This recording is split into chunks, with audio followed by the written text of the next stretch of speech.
echoes, and evidence. Sometimes, what's buried isn't the body, it's the truth. When months turn into years, cold cases gather dust. But dust can't bury everything. It just waits for the right pair of hands to brush it away. Detective Marcus Ellison leaned back in his chair, staring at the corkboard that had followed him through 3 offices. Photographs of Evelyn Carter, Daniel Reeves, Rachel Moore. Strings of red connecting maps, timestamps, motel receipts. The case was stale, but something still didn't sit right. Rachel's death had been too convenient. Evelyn's disappearance, too clean. It's like they rehearsed it, Ellison muttered. His partner, Officer Gina Lee, flipped through old files. Or someone staged it. When a case refuses to die, it's usually because someone made sure the truth didn't, either. Nora Graves wasn't a cop. She was a journalist, local, restless, drawn to stories that bled between the lines.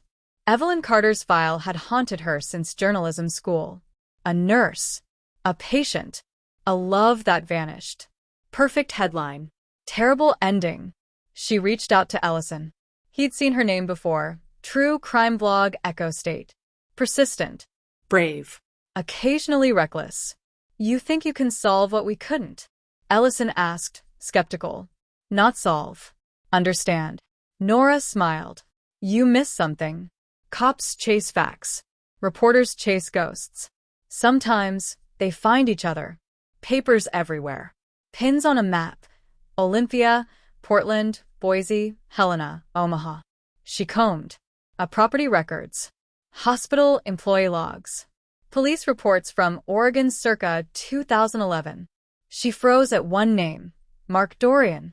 The man suspected of killing his wife in a house fire. The fire ruled accidental. Body never recovered. Insurance, payout unclaimed. She flipped to the next file, a missing persons report. Julia Dorian, 34, presumed dead. Age. Build. Hair color, identical to Evelyn Carr. What if this wasn't the first time he'd rewritten someone's life? Nora tracked down Evelyn's mother, Margaret Carter, now frail, living alone.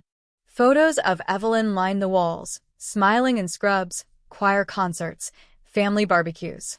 She believed she could fix people, Margaret said softly, even when they didn't want to be fixed. Nora asked about Daniel. Margaret's eyes darkened. He called once. Said she was safe. Said she'd started over. It wasn't her voice. It was his. Sometimes, the goodbye you hear isn't from the one you love. It's from the one who took them.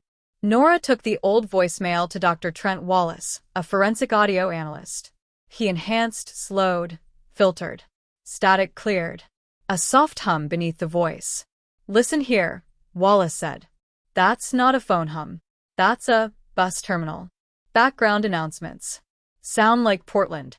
Nora leaned forward. So he called from Portland? No, Wallace corrected. They both did. There's another voice, barely audible. Female. Distressed. The voice that says, I'm safe, might be whispering help me beneath the noise. Nora and Ellison followed the lead.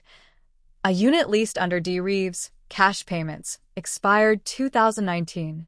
Inside. Old license plates. Burned photos. A half-empty box of daisies. And one item that stopped Ellison cold, Evelyn's original hospital ID, melted at the edges. This wasn't storage, he said quietly. This was a graveyard.